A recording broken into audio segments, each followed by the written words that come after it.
Muito bem, esse painel terá o tema Desafios do Brasil com as ODS, caminho que o mundo está seguindo e resumo de como o Brasil está na agenda.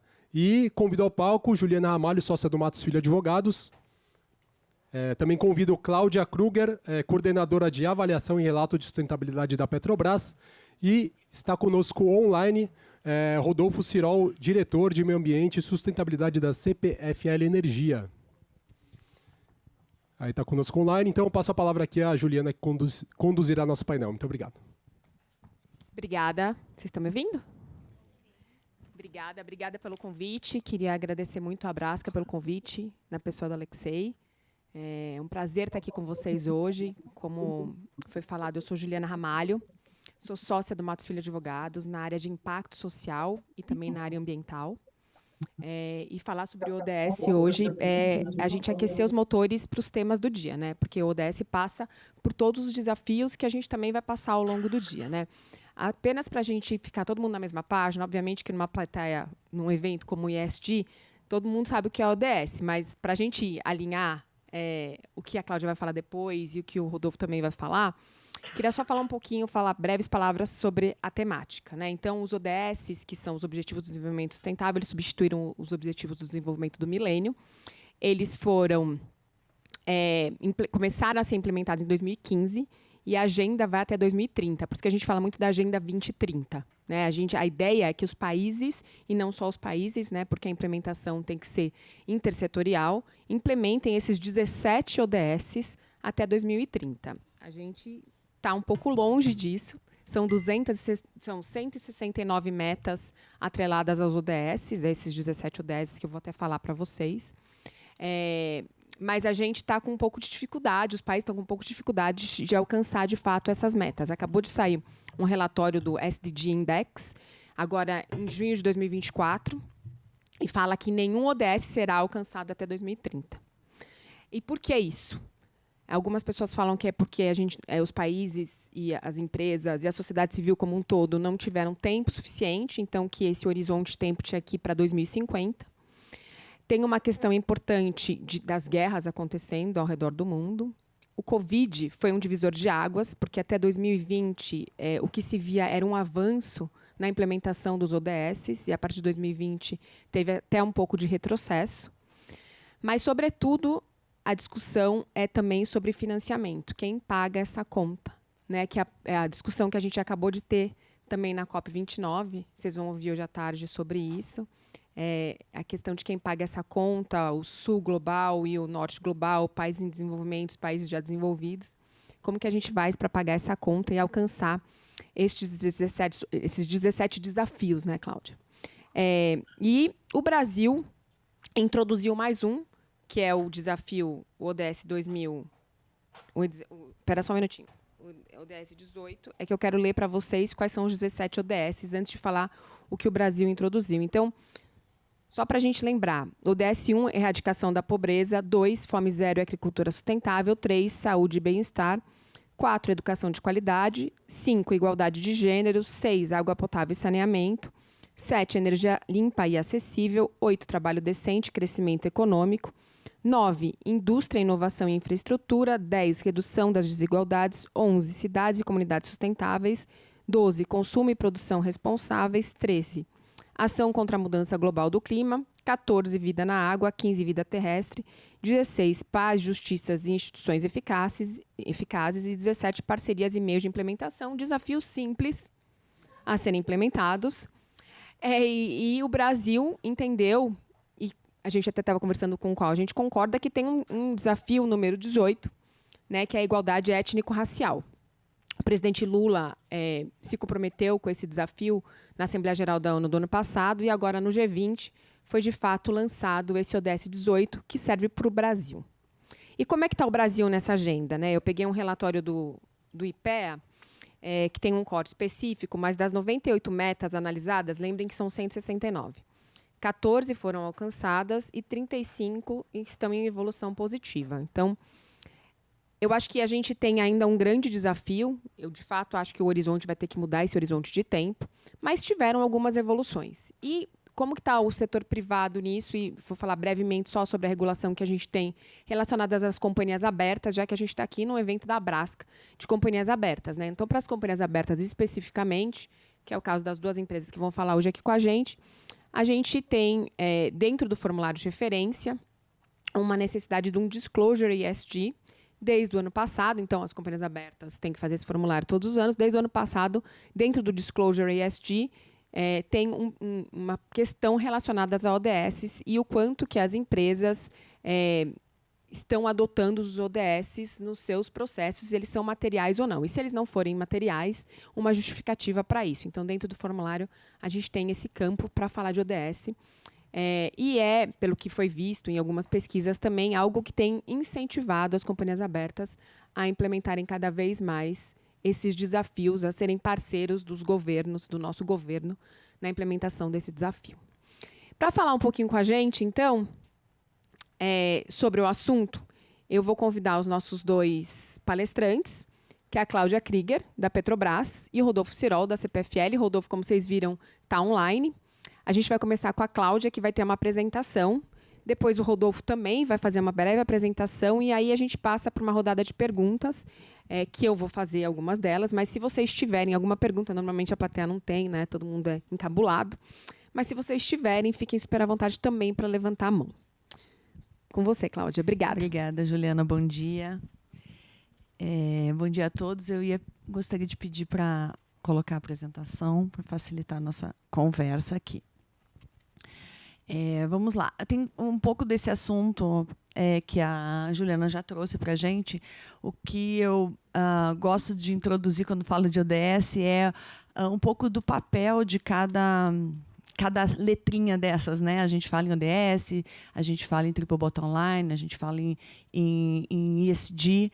E a gente vê que, na verdade, o que a gente tem é um objetivo a ser alcançado, que é a sustentabilidade, é um estado desejado. Os ODS, eles acabam sendo uma agenda para a gente alcançar esse estado, né? E a gente tem uma série de mecanismos para fazê-lo, né? E nas empresas, a gente acaba usando essas letrinhas, né? A gente tem até a visualização muito frequente disso, em forma de circular e tal. Então, a própria ISO 26000, que trata do desenvolvimento sustentável, trata da responsabilidade social e traz para a gente como as empresas devem trabalhar em relação para alcançar o desenvolvimento sustentável, ela bebe da fonte do Triple Bottom Line, e o ESG acaba sendo uma forma de medir esses esforços empresariais para essa trajetória. Então, vou pular isso aqui que já foi falado pela Juliana, a questão do ODS 18 realmente importante na situação brasileira. A gente acabava, às vezes, vinculando ao ODS 5, que é de equidade de gênero, só que ele não trazia nas suas metas essa descrição. Então, hoje é muito importante para a gente frisar essa questão importante para o Brasil. E aqui eu vou trazer rapidamente uma visualização. Eu gosto muito desse trabalho, é disponível na internet. Você consegue acompanhar os indicadores que medem as metas dos ODS no Brasil. Então, ele é avaliado por cidade, então você consegue ter uma visualização muito granular desses dados. E ele também mostra as fontes, né? A fonte, o dado onde a última avaliação desse dado, né? Que ano que foi. Então, é bastante positivo. A visão, nesse caso, é a pontuação geral do Brasil, como estamos hoje. E aí você consegue ver por ODS. Isso. Opa, eu acabei pulando aqui. O vermelho é a pior, vai do verde para o vermelho, né, passando amarelo, laranja e tal.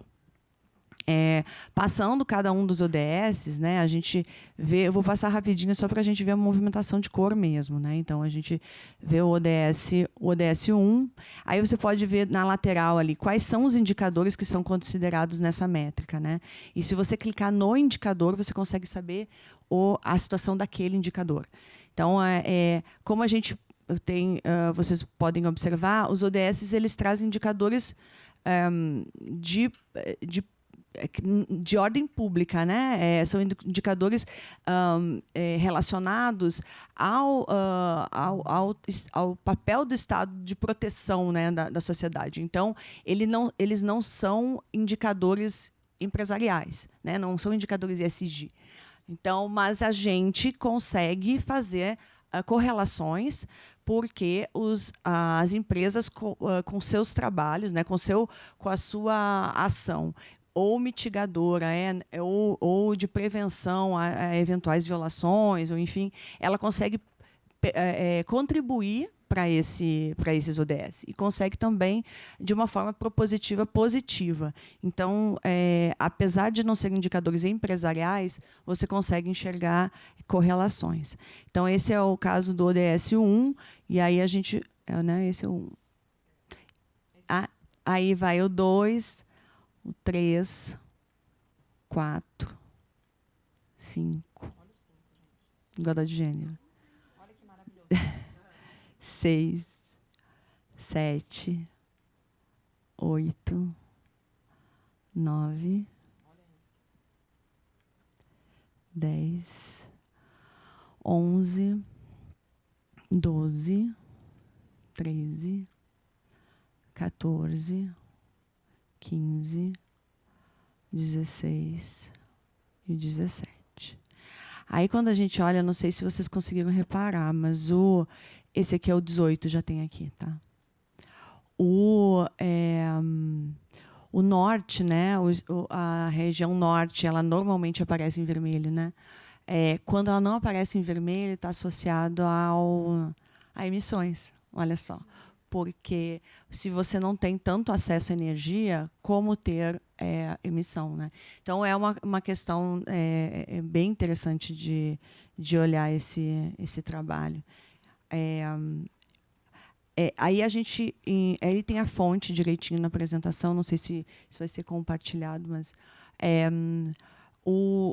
Aí, quando a gente faz uma análise disso, né, qual é a situação hoje no Brasil, a gente tem... Eu selecionei os 4 visualmente que dá para observar que são os melhores resultados e os 4 com mais desafios que a gente tem.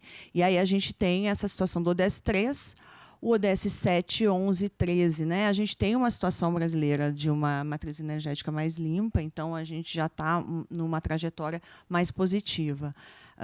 Os indicadores de saúde e bem-estar também são positivos, eles estão relacionados à mortalidade, mas também à detecção de determinadas doenças, as próprias quantidades de unidades básicas de saúde.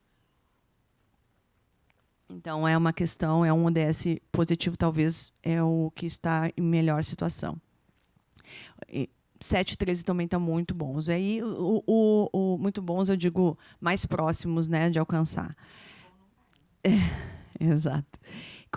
Cidades e comunidades sustentáveis também é muita questão relacionada à economia circular, né? Então, o quanto a gente precisa trabalhar. Não, desculpa, a economia circular é o próximo que a gente está com mais dificuldade. Esse aqui é relacionado à população, né? População vivendo em situações, em favelas ou em aglomerados complexos que não são tão adequados, né? Então, são as situações que a gente está melhor, a gente melhorou de acordo com as metas, né? Então, já na situação que a gente está um pouco mais complicada, igualdade de gênero, deu para ver no mapa facilmente, né? Feminicídio, outros indicadores complicados. O 12 aqui que eu estava falando de economia circular, a questão do lixo, né?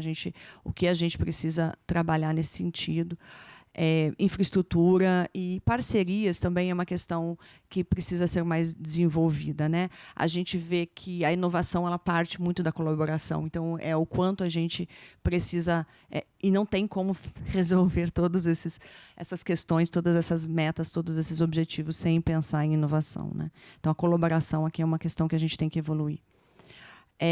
Aí na Petrobras o que a gente faz é quando a gente avalia de que forma a gente pode impactar, de que forma a gente pode vir a impactar negativamente ou positivamente, a gente faz o estudo da materialidade da dupla materialidade. Então, a gente avalia tanto o aspecto do impacto nas pessoas e no meio ambiente, quanto a questão de impacto na empresa mesmo, no negócio, seja diretamente financeira ou reputacional, então alguma coisa que venha a impactar o negócio.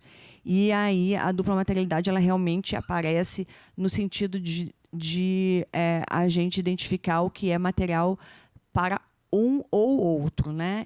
O que é material é todo esse L invertido, assim, né? Não, às vezes a gente vê visualização de dupla materialidade sendo dois círculos. Isso pode levar a uma interpretação equivocada de que o que é material é o que está na interseção, que seria só o quadrante superior direito. E pelo menos o normativo europeu, que é o que a gente já está se pautando também, que é o mais, talvez não, com certeza o mais evoluído, mais exigente, mais completo, ele preconiza que o que é material é o que é material para um dos dois, pelo menos. Então, é realmente esse L invertido. E, a partir disso, estabeleceu um posicionamento, né? A gente recentemente publicou o Plano Estratégico 2050. A gente já vinha publicando os nossos planos estratégicos. O último era 24, 29. Agora, a gente traz o Plano Estratégico 2050, mais o Plano de Negócio de 5 anos, de 4 anos. E a gente fez algumas atualizações, mas e algumas atualizações de ambição e de compromisso. Então, estudar a materialidade, a partir da materialidade, definir estratégias, posicionamentos, ambições, ter metas claras. Então, a gente tem aqui objetivos, né, direcionadores estabelecidos para cada uma das ideias força, e, a partir disso, a gente estabelece metas, né, compromissos. E aí, aqui eu trouxe alguns exemplos, porque se realmente tem, só de clima a gente tem 6, mas eu trouxe algumas aqui. E aí a gente tem essa visão de, às vezes, uma meta para 2025, outra para 2030, enfim, vai dependendo da meta. E então, por exemplo, pegada de carbono é a redução das emissões, redução das emissões de metano, proteger o meio ambiente, a redução da captação de água, geração de resíduos, cuidar das pessoas. A gente tem um desafio bem relevante, que é se tornar referência em direitos humanos, e aí a métrica de medição é o Corporate Human Rights Benchmark, ser uma das 3 mais bem colocadas da indústria de óleo e gás. Também tem metas de gênero e raça na liderança, e atuar com integridade do dealers e fornecedores, também a questão das emissões, né, exigir dos investidores, ou, né, trabalhar com os investidores em parceria para que haja uma redução, haja uma divulgação do seu inventário de emissões. E isso é relatado, a gente tem diversos relatórios. Talvez o que fique mais claro a trajetória, a narrativa acaba sendo apresentado muito no relatório de sustentabilidade. Mas, se você quer um assunto mais específico, está no clima, ou se quer direitos humanos, está no direitos humanos. E o painel SG, que foi o primeiro que a gente lançou no ano passado, ele traz muito claramente os indicadores quantitativos e a trajetória, né? A meta que a gente tem, o histórico dos últimos anos. Então, ele facilita o acesso. E agora, com inteligência artificial, a gente pode colocar, né, todos os relatórios dentro do PDF, fazer perguntas. Está muito mais fácil achar a resposta da atuação das empresas, né? E aqui é um exemplo de um resumo executivo do relatório, que traz exatamente os ODS relacionados a cada um dos temas materiais. E esse é um exemplo mais fácil de compreensão, talvez mais didático, dessa trajetória de cada um dos compromissos, né? Na situação que a gente desenhou, como é que está a situação no ano, qual é a meta. E a gente está tendo alguns reconhecimentos do nosso trabalho. Ano passado, o CBEDS avaliou acho que 70, mais de 70 relatórios, e o nosso ficou um dos mais bem avaliados, né? Pela metodologia Reporting Matters. Também referência ESG na situação, é um trabalho da Insight Comunicação que avalia o posicionamento da empresa, o que sai nos veículos relacionados a ESG, e aí a posição da Petrobras em primeiro lugar do setor de óleo e gás, segundo no ranking geral, primeiro de governança, segundo no social e sétimo no ambiental. E aqui a gente recebeu recentemente a Golden Peacock Award na categoria sustentabilidade, que também acaba avaliando as empresas a partir dos seus relatos. Aqui está meu contato, então também se alguém depois quiser conversar diretamente comigo, está meu e-mail aí. Obrigada. Obrigada, Cláudia. Super obrigada. Rodolfo, você está por aí? Você nos ouve? Sim, eu ouço bem. Então tá bom. Pode começar. Ok? Não sei se minha apresentação já está na tela. Ótimo. Estou vendo aqui que ela está na tela, né? Então, primeiro de tudo, eu queria agradecer a Brasca. É um super convite, é uma honra para a CPFL poder estar aqui com vocês hoje. ESG, um dia de ESG é sempre importante para as empresas listadas. Eu acho que você colocou bem o cenário em relação às demandas da CVM, e esse IFRS, S1, S2, realmente vem com uma perspectiva muito importante para fazer o disclosure, né? E um disclosure comparável de todas as informações. Então, a gente vai conseguir ter entre os setores uma comparação bem clara entre as empresas aí. Eu acho que vai ser muito, muito saudável para todo o mercado. Nesse próximo slide aqui, eu só queria mostrar uma agenda que a gente tem hoje, né? Que é falar um pouquinho, assim, muito rápido sobre o CPFL, né? Trazendo um pouco do caso CPFL, da teoria prática, e alguns desafios e reflexões, só para a gente aquecer aí a discussão. No próximo slide, a gente mostra aqui o que é a CPFL, né? Uma empresa dentro do setor de energia elétrica. Ele é multissetorial, né? 16 mil colaboradores, um dos líderes em geração de energia renovável. Hoje a gente tem quase 96% de toda a energia que a gente gera no CPFL renovável, tá? A maior distribuidora, né, em volume de energia, com quase 13% do país, e ocupa uma posição de destaque principalmente em investimento social privado por meio do Instituto CPFL, onde a gente canaliza todas as nossas ações culturais e sociais que nós temos. E próximo, por favor. E só demonstrando o nosso principal acionista, acho que uma das grandes vantagens aí, ou diferenciais da CPFL, é ter um acionista muito robusto, né? O principal player do setor elétrico mundial é a State Grid, né? Uma empresa que é a terceira maior empresa pela Fortune 500. Só para vocês terem uma ideia, 1,4 milhões de colaboradores diretos dessa State Grid, uma empresa com alta tecnologia, né? Muita capacidade de entrega de qualidade, e ela hoje entrega energia para mais de 1 bilhão e 100 mil pessoas, né? Então, não é uma empresa que está destacada única, exclusivamente aqui no Brasil, né? Com duas empresas, por exemplo, o Linhão de Belo Monte, aqui para o Sudeste, é dela. Esse outro grande leilão, o maior leilão que já teve de uma linha de transmissão no Brasil, agora no início do ano, também foi feito por ela, né? Ganhamos por ela, e isso é super importante. Aqui a gente tem um mapa do Brasil, né, onde a gente coloca os principais ativos da CPFL. Nós estamos hoje presentes com operações em 11 estados, sejam eles de transmissão, geração ou distribuição de energia, e temos prospecção de novos projetos em mais 3 estados. Então, acho que em curto espaço de tempo aí a gente vai estar em 14 estados, se Deus quiser.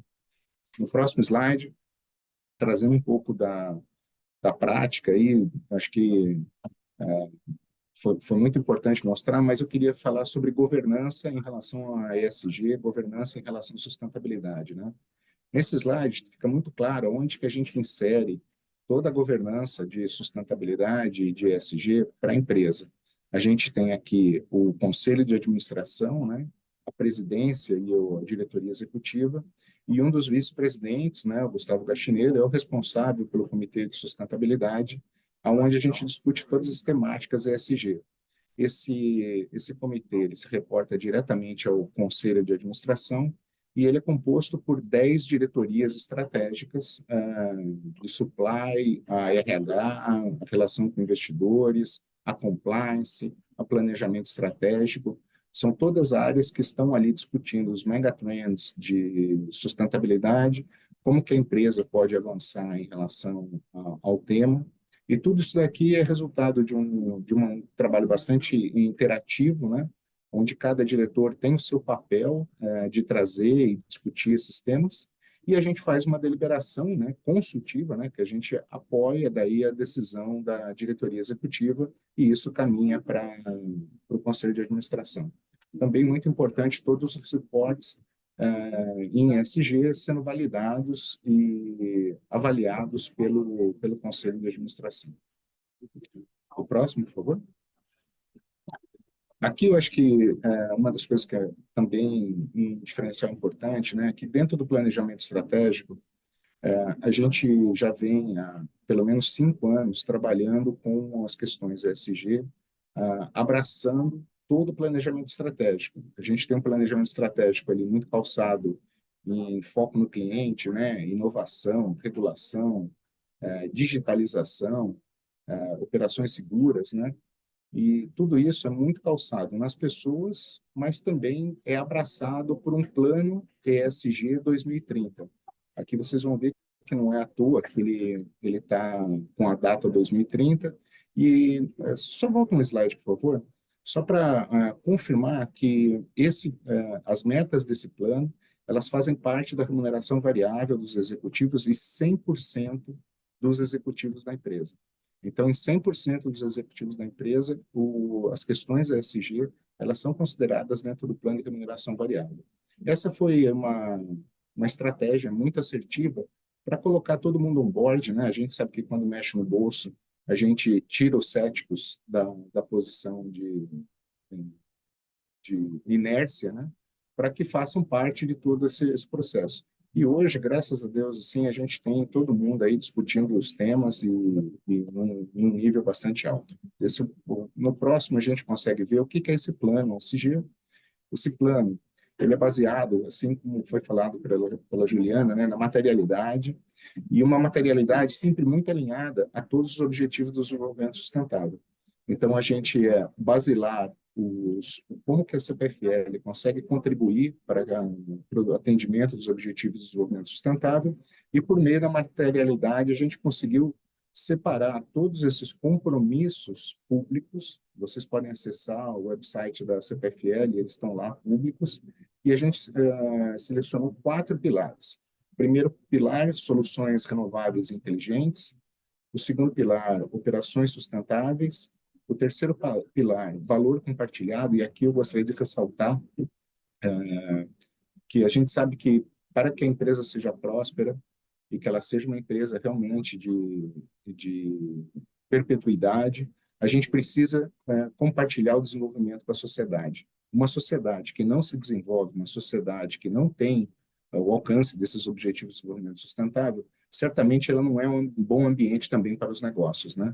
E aqui a gente pode falar de todos os megatrends que estão acontecendo, como a digitalização e a eletrificação maior da economia como um todo, né? Então, a gente está vendo não só a eficiência energética como sendo um ponto aí de destaque em todas as operações das empresas, mas também as questões relacionadas a emissões de CO2, cadeia reversa, economia circular e assim por diante. E também uma aplicação segura e confiável, né? A gente sabe que o setor elétrico, ele oferece risco para a população, né? Não só para os seus colaboradores, seus terceiros, mas também para a população. E isso é uma das coisas assim que a gente precisa trabalhar bastante em relação à informação e tornar redes mais seguras exatamente para o contato da população. Então, quando a gente coloca ali na parte de baixo, né, soluções renováveis e inteligentes, descarbonização e energia inteligente através dos smart meters, em soluções sustentáveis, ecoeficiência, economia circular e biodiversidade são coisas assim que pegam bastante forte. Em valor compartilhado, relação com cliente, comunidade, diversidade e também compras sustentáveis. E aqui eu quero abrir um espaço muito importante para empresas como Petrobras, CPFL, outras empresas muito grandes. Elas têm um papel de não só fazer a sua prática, mas também serem indutoras da mudança, do shift aí para uma economia de baixo carbono. E, sem dúvida nenhuma, um dos grandes facilitadores de todo esse processo é através da cadeia de fornecedores. Para vocês terem uma ideia, a gente tem mais de 13 mil fornecedores cadastrados e 3.700 com contratos ativos com a CPFL. Ou seja, a gente consegue irradiar todas as ações que nós temos por meio dessa cadeia de valor, onde a gente avalia os clientes, os fornecedores, através de um sistema, chama-se Supply Based Management, onde a gente colocou critérios de sustentabilidade, como consumo de água, energia, disposição de resíduos, se tem metas atreladas à redução de emissões, se pratica valor compartilhado, e como que ele cuida disso também no seu upstream, com subfornecedores desses fornecedores.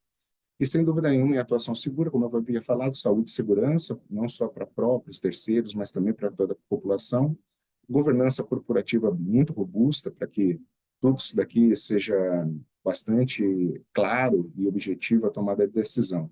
Segurança e proteção de dados, que todas as empresas estão aí, vulneráveis, né, mas expostas, né? Os ataques hackers cada vez mais inteligentes, cada vez mais robustos, e a gente precisa sempre correr atrás para estar compliance com isso. No próximo slide, eu consigo correlacionar esses 23 compromissos que nós temos com os ODS. Então, vocês veem que dentro desses pilares, a gente tem esses 23 compromissos detalhados, e cada um desses compromissos ele está relacionado com 1, 2, às vezes até 6 ODS, o que, às vezes, com uma ação você consegue atingir diversos pontos de contribuição para o atingimento dos ODS. Já no próximo slide, a gente tem como que a gente faz um monitoramento de tudo isso, né? Eu acho que o grande diferencial que a gente conseguiu foi ter o conselho monitorando o dashboard de como que funcionam todos esses 23 compromissos.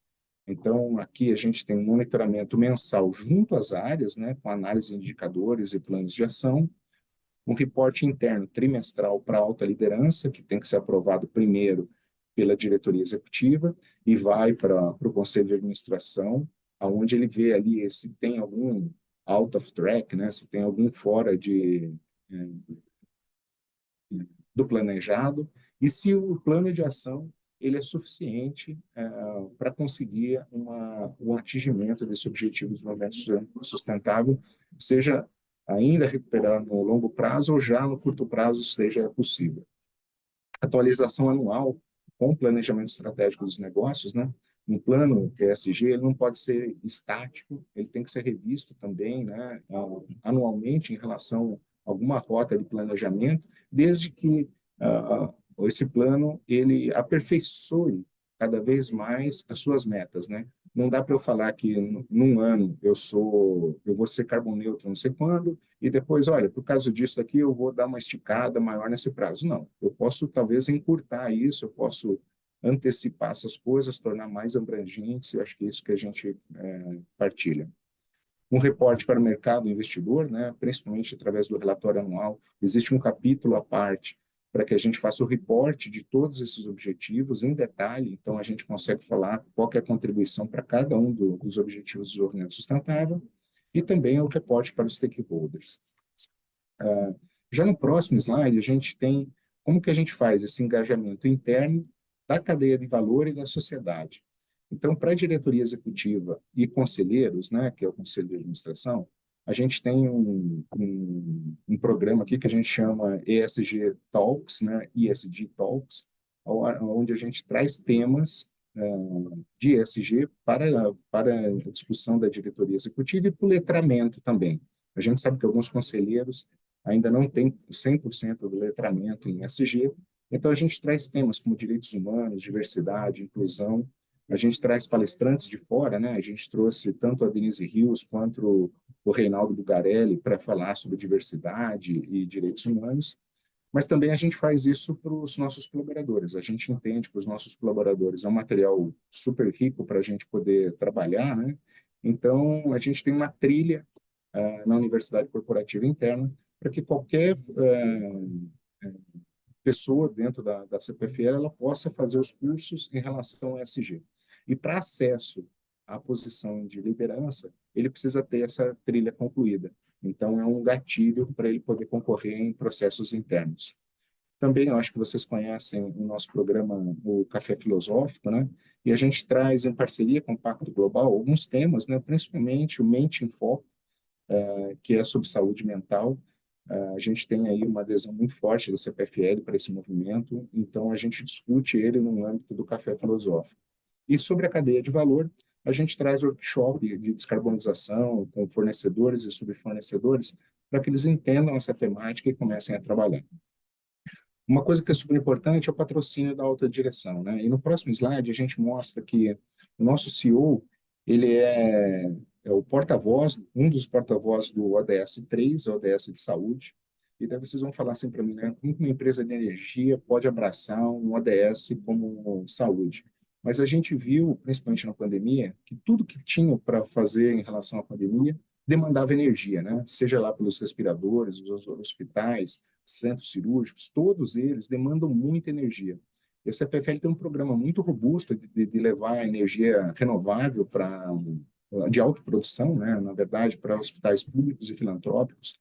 Só para vocês terem uma ideia, a gente tem 900 hospitais públicos e filantrópicos na área de concessão. E a gente já conseguiu levar esse projeto para reduzir em 90%, 95% a conta de energia para 550 hospitais. Então, a gente não está falando aqui de projeto piloto, a gente não está falando de uma coisa de pequena escala, mas sim uma coisa assim, super significativa, onde esses 550 hospitais puderam reduzir em até 95% a conta de energia, que é uma conta cara para eles, né, por causa de eles são, acho que dá para falar que o hospital é um eletrointensivo hoje, e liberando recursos para o atendimento da população, né? Isso é super reconhecido pelo poder público, mas também pela sociedade. Inclusive, esse projeto ele foi reconhecido também como um dos principais ações para atingimento do ODS 3. No próximo, por favor, eu acho que já pode colocar mais dois. Vamos para o último. Aqui um pouco sobre como que estão os desafios dos ODS no Brasil, né? Como que a gente está enxergando isso daqui. Acho que principalmente sinergias entre setores, né, privado, público e a sociedade civil por meio, sem dúvida nenhuma, das políticas públicas, incentivos e parcerias. É um grande desafio que a gente tem hoje, sem dúvida nenhuma, precisamos evoluir nisso daí. Outra coisa é o foco no planejamento de longo prazo. É muito difícil num ambiente tão dinâmico quanto é o Brasil, né? A gente sabe que estamos para regulamentar, não, para aprovar, né, através da aprovação do presidente, o novo mercado de carbono. A gente tem aí o novo ambiente de impostos no Brasil. Então, ele é muito dinâmico, tudo isso daí. E a gente precisa ter uma visão de longo prazo para a ODS. Então, o que a gente precisa fazer é sempre estabelecer uma trilha, estabelecer uma banda, aonde a gente vai conseguir chegar lá, mas a gente sabe que dentro dessa banda a gente vai ter alguns ajustes necessários, né? Seja para atingir essa justiça social, desenvolvimento, preservação, mas também resiliência climática, que hoje é uma realidade para todas as operações, né? E desafio nas projeções, né? Mensurações de potenciais riscos e oportunidades futuras. A gente sabe que é muito difícil avaliar o curto prazo já. E o longo prazo está ainda mais complexo, seja ele do ponto de vista de mudanças climáticas, de respostas da sociedade ou de demandas propriamente dita de todos os ODS. Então, com essa apresentação aqui, eu queria encerrar esse aquecimento e ficar aí à disposição das perguntas. Obrigado.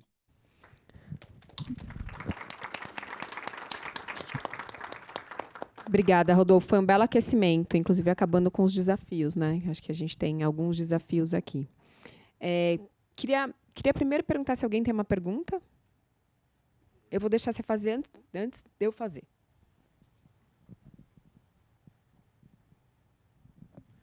Sou o Fernando. Alô?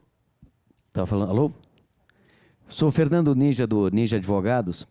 Eu tenho uma pergunta para a Cláudia. Eu estou vendo que a Petrobras está muito bem em relação às empresas brasileiras. Como é que está a posição da Petrobras em relação às demais petrolíferas do mundo? Você fala indicadores ESG, né? Exatamente. Então, a gente tem algumas avaliações, né? Depende do critério. A gente participa de alguns rankings. A gente recentemente recebeu a avaliação da Dow Jones, mas ainda não está público. A gente acompanha o mercado. No caso, vou dar o exemplo do compromisso que a gente tem, que é o Corporate Human Rights Benchmark. Se a gente olhar, a gente está nas empresas de óleo e gás a 11ª. Então, é um desafio, a gente tem que chegar no 3º. Então, é uma coisa que a gente colocou como um objetivo significativo, né, uma meta desafiadora, com esse intuito mesmo. A gente tem que correr atrás. Então, mas, assim, são critérios... Isso eu falei no específico de direitos humanos, né? Então, a gente tem os mais diferentes critérios, mais diferentes avaliações, e aí depende do recorte. Eu acho que eu dei um exemplo, que é o exemplo que está associado ao nosso plano estratégico. Obrigada, Cláudia. Mais alguém tem pergunta?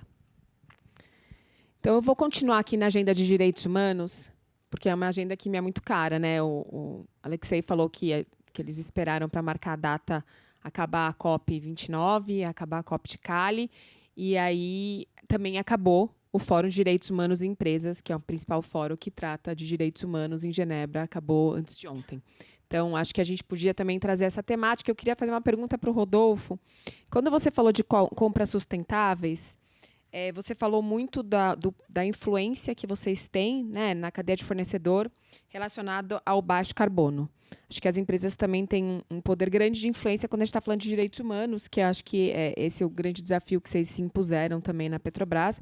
Queria ouvir um pouquinho de você, Rodolfo, com relação à influência, como que vocês veem a questão de direitos humanos na cadeia de fornecedores da CPFL? Acho que, bom, obrigado por essa pergunta. A coisa talvez mais sensível para as grandes operações seja essa cadeia de valor, a gente garantir que sejam em altos padrões, né? Então, ainda nesse ano já, a gente tem reuniões regulares com a cadeia de valor, tá? É muito importante eu falar para você que de todos esses 3.700 fornecedores que nós temos contratos ativos, 300 deles representam 78% do meu empenho de compras. Então, esses 300 é mandatório que eles participem dessa nossa rede de valor e que eu possa dividir com eles todos esses conhecimentos, essas atualidades sobre megatrends e tudo.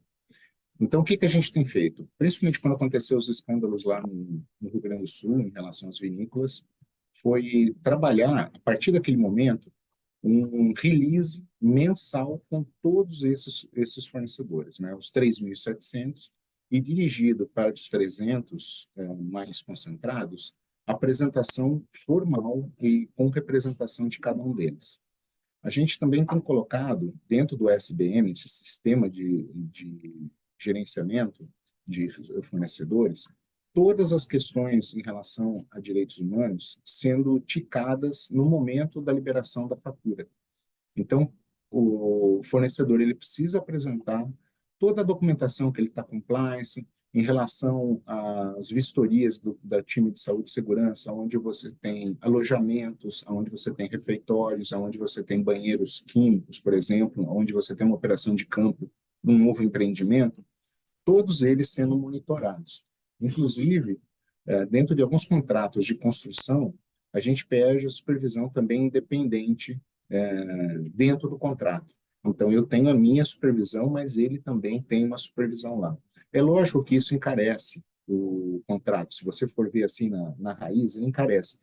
Mas o tamanho da proteção que ele traz é mitigação de um risco assim que seria muito, muito, muito maior. Então, a gente entende isso daí como uma parte do business hoje, especialmente quando a gente vai fazer operações, seja lá no oeste do Rio Grande do Sul, ou lá no interior do Rio Grande do Norte, são condições que favorecem a violação de direitos humanos. Então, esse planejamento da atividade e a qualificação que a gente entende que é necessária aos fornecedores, algumas vezes a gente até restringe o número de fornecedores. Por isso a nossa jornada. Eu não quero deixar ninguém para trás no sentido de excluir empresas locais, mas a gente sabe do tamanho do desafio que é isso. Então, geralmente, eu pego uma empresa que não é local, mas eu coloco para ela que pelo menos 50%, 60% da mão de obra precisa ser local. Então, tem várias considerações que a gente está acrescentando em relação a isso. O ODS que fala de trabalho decente, né, Rodolfo? Que é um ODS super importante também. Sem dúvida. Cláudia, vocês adotam alguma parceria para a efetiva implementação dos ODS de vocês? Como é que vocês fazem isso? A gente temos várias parcerias nesse sentido, né? A gente, uma delas vou dar o exemplo da Autonomia e Renda, né? Autonomia e Renda é um projeto da Petrobras que é em parceria com o SESI e as fundações e Fiesp, né? E SESI e Senai, que tem o intuito de melhorar a educação para o trabalho, né? O trabalho no nosso processo, né? Na nossa vinculado aos investimentos que a gente tem no plano estratégico. Então, a gente também avaliou a necessidade visando a empregabilidade para os nossos investimentos, para os nossos empreendimentos, o que a gente ia necessitar em cada território. Então, a partir disso, é um estudo grande e desenvolvido com empresas para fazer esse diagnóstico, depois trabalhando em conjunto com o Senai para essa capacitação e com as fundações, com a Fiesp.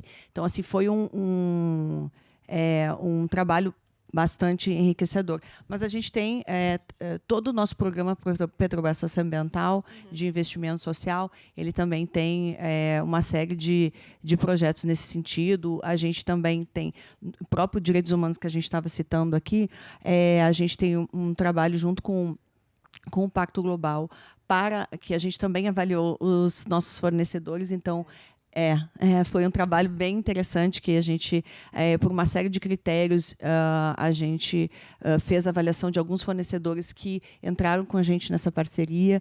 Então, são vários processos aí, projetos interessantes para contar. Porque não dá para fazer sozinho, né? A implementação não é para ser feita sozinha, né? É para ser intersetorial, é para chamar todo mundo para alcançar de fato o que precisa ser alcançado, né? E a gente consegue fazer diferente, eu acho também, né? Com mais inovação, com mais com ideias novas. Acho que é bem importante isso. Rodolfo, nessa medida de falar um pouco de parceria, assim, é uma agenda conjunta, né? A agenda da implementação dos ODS. Como é que você vê o papel das empresas de energia elétrica para ajudar o governo do Brasil nessa efetiva implementação? Você sabe que em relação às políticas públicas, eu acho que é uma das grandes contribuições que a gente tem através do setor de energia elétrica são principalmente a destinação de recursos dentro da regulamentação da ANEEL para eficiência energética, mas também para a população de baixa renda. Então, hoje, a CPFL tem compromissos bastante robustos, né? Eu queria aqui citar, nós temos mais de 250 milhões de reais empenhados só no empoderamento das comunidades de baixa renda.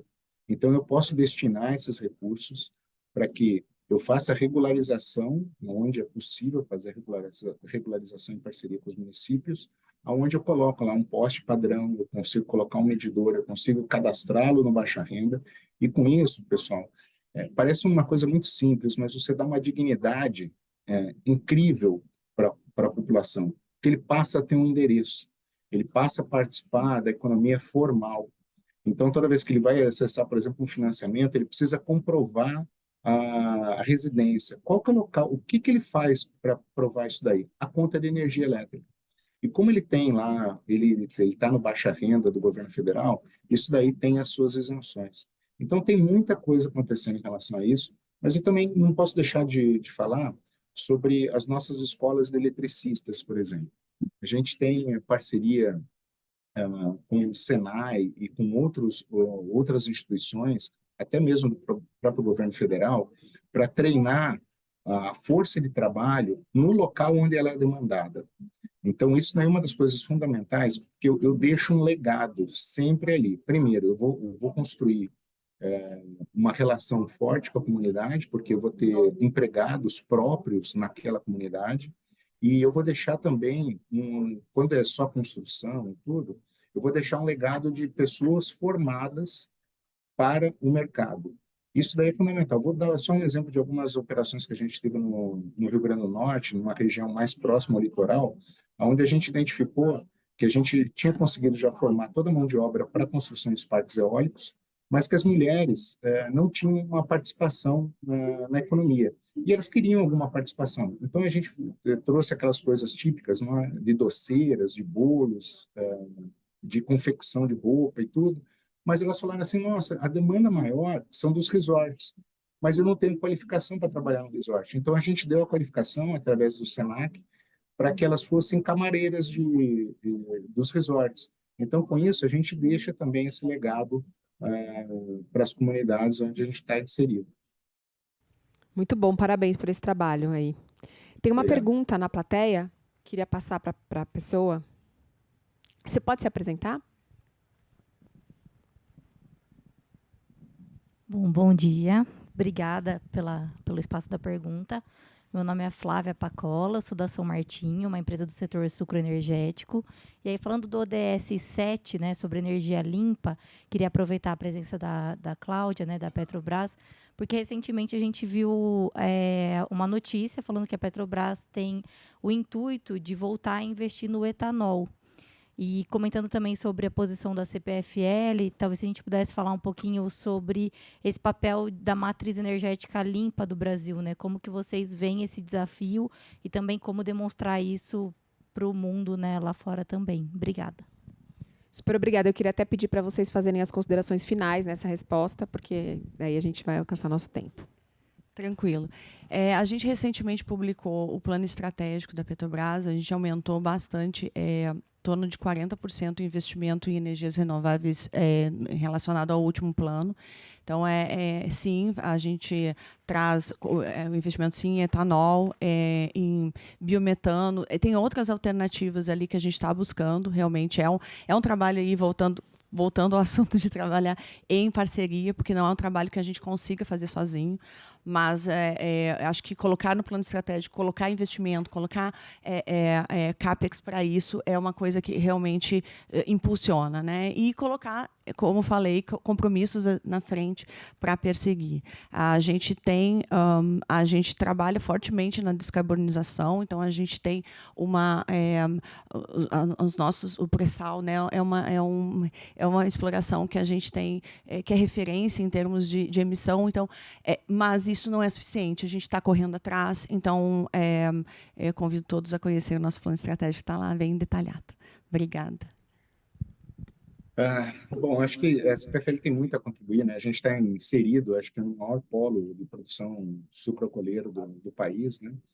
E nós fomos a primeira empresa a contribuir com o desenvolvimento da parte energética também desse setor, comprando energia para fazer a comercialização. Então, a gente continua até hoje com essa prática. Isso daí eu acho que deu aquele ramp-up da exportação de energia pelo sucroalcooleiro, que foi super importante e, sem dúvida nenhuma, vai continuar aí como um bom exemplo para o mundo todo, né?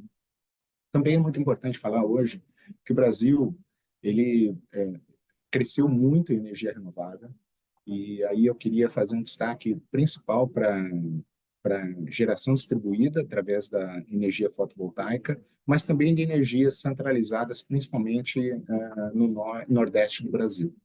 E hoje, o grande desafio para a energia renovável é a operação do sistema.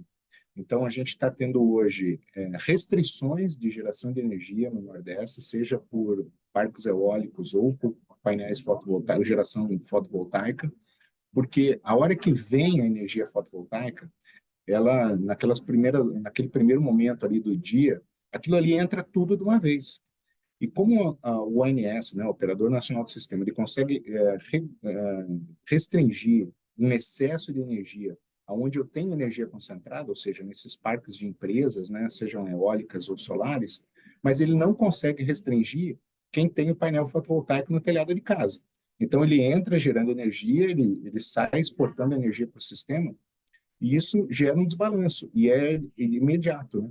Então, hoje, talvez a maior restrição que nós temos em relação a incrementar ainda mais a energia renovável que a gente tem, primeiro, é um crescimento do país, a gente precisa de um crescimento, e um crescimento sustentável em relação ao consumo de energia, né? Ou seja, a gente está falando de indústria, principalmente, a gente precisa de uma reindustrialização mais forte do país, mas também a gente percebe que a parte de comércio ela tem sustentado isso daí de uma maneira significativa, mas todos os aumentos de consumo são principalmente por questão de temperatura. Então, a gente está vendo que esse ano de 2024 foi o ano mais quente da história, certamente foi o ano também de maior demanda, tanto dos consumidores residenciais quanto do comércio, mas que pode não ser sustentável. Se eu tenho um ano um pouco mais regular em relação à temperatura, provavelmente esse consumo vai cair. Então, o consumo sustentável é principalmente calçado em cima da indústria, atividade econômica propriamente dita. E para isso, a gente vai ter que fazer sistemas de regulação, principalmente de como que a gente consegue extrair o melhor resultado possível da energia renovável, fazendo um balanço entre a energia fotovoltaica, que é muito presente no dia, durante o dia, né? Quase que 3 Itaipus hoje instalados no Brasil, com outras energias que podem sustentar no período noturno, como seja o vento, a hidrelétrica, a biomassa e assim por diante. Mas, sem dúvida nenhuma, vamos passar por novas tecnologias, como o hidrogênio verde e também bancos de baterias. E eu acho que aí o sucrocoleiro tem um papel super importante, não só na produção, no armazenamento, né, de energia através do hidrogênio e através dos bancos de bateria, mas também aí com os modais logísticos, né? A gente está vendo aí a discussão forte em relação ao aumento do etanol na gasolina, e isso é uma vantagem assim para o Brasil incrível, né? É enorme a quantidade de CO2 que a gente consegue evitar com essa participação. Obrigado mais uma vez. Obrigada. Na verdade, tem uma pessoa que quer fazer uma pergunta e eu queria saber se a gente pode fazer ou não. A gente pode fazer essa última pergunta? É tão raro, né, as pessoas perguntarem que eu quero que faça a pergunta. Bom dia, Denis da Blendon. Eu tenho uma pergunta sobre materialidade financeira e a relação com a ODS. Como é que vocês estão vendo esse movimento? Quando a gente faz a avaliação da dupla materialidade, o impacto, quando o impacto na sociedade e no meio ambiente, que é um pouco do que traz os ODS, né? A avaliação dos ODS é um impacto na sociedade e no meio ambiente. Está mais relacionada à materialidade de impacto do que a materialidade financeira. Mas quando a gente vê como que esses temas, como que esse impacto na sociedade e no meio ambiente, ele volta para a empresa sob forma de impacto financeiro, ou impacto em reputação, ou impacto em alguma aderência a alguma regulamentação que vai implicar em multa ou algo do gênero, aí que é feita a avaliação financeira. Então, você meio que acontece na sociedade e no meio ambiente, e essa temática vem em forma de impacto financeiro ou reputacional, enfim. Para nós aqui, acho que o exercício dessa nova CVM, né, 93, com S1, S2, ele foi super importante, né? Então, a gente vê hoje resiliência climática como um fator super importante. A gente opera o Rio Grande do Sul com hidrelétricas, com eólicas, com transmissão e distribuição de energia. Distribuição, que eu estou falando, a gente fornece energia para 2/3 do estado do Rio Grande do Sul. Nós somos extremamente impactados com a enchente que teve no Rio Grande do Sul. Muitas das nossas linhas não podiam ser religadas porque elas estavam debaixo d'água. Então, se eu religasse, eu colocaria em risco a população. Aquele fenômeno ali foi um fenômeno bacana, porque conseguimos, bacana no sentido didático e elucidativo em relação ao impacto financeiro, muito significativo. Então, a gente conseguiu avaliar todo esse impacto. Por outro lado, a gente sabe que aqui no estado de São Paulo, ou na região sudeste, a gente teve uma seca e uma temperatura que chegou a 7 graus acima da média de longo termo. E isso daí aumentou o consumo de energia. Então, eu faturei mais em relação a isso daí. Então, tentando materializar o que são riscos, né? Mas também são oportunidades para o setor. Inclusive, com o fenômeno que a gente está enxergando agora de eletrificação veicular, assim, é muito forte que muitos condomínios, muitos clientes residenciais estão trocando ali o consumo de energia, e isso daí é uma oportunidade, não dá para negar que é uma oportunidade para o setor elétrico, também eficiência energética e assim por diante. Então, tudo isso daqui, sem dúvida nenhuma, vai ser o nosso exercício para que nos próximos ciclos aí, 25, 26, até 27 no máximo, né, serão publicados e com certeza você vai ver pela primeira vez a contabilidade, né, o demonstrativo financeiro, que sempre olhou para trás, sempre foi um cara de retrovisor, tentar agora olhar para o para-brisa, né? Então a gente vai olhar como que isso daí vai impactar os fluxos de caixa futuros das empresas. Todas as empresas listadas estão imersas nisso, tá? Não tem nenhuma que não esteja preocupada com isso, porque a ciência contábil, ela majoritariamente, ela é de retrovisor. Então, como que a gente projeta tudo isso? A gente precisa ter os mesmos parâmetros. Não dá para eu usar um parâmetro conservador e um competidor meu usar um parâmetro mais agressivo, por exemplo, e ter uma vantagem comparativa. Então, todo mundo vai ter que se comparar no mesmo padrão, mesmo porque a asseguração ela vai ser do mesmo nível que hoje acontece nos demonstrativos contábeis, né? Então, quando você fala assim, uma asseguração razoável, é uma asseguração de muito complexa e certamente vai trazer muito benefício para o mercado. Perfeito, obrigada. Obrigada, Cláudia. Obrigada, Rodolfo. Obrigada a todos. Convido a todos a ajudarem na implementação do ODS, né? Acho que é um papel de todos a implementação e a gente ainda tem 5 anos. Obrigada.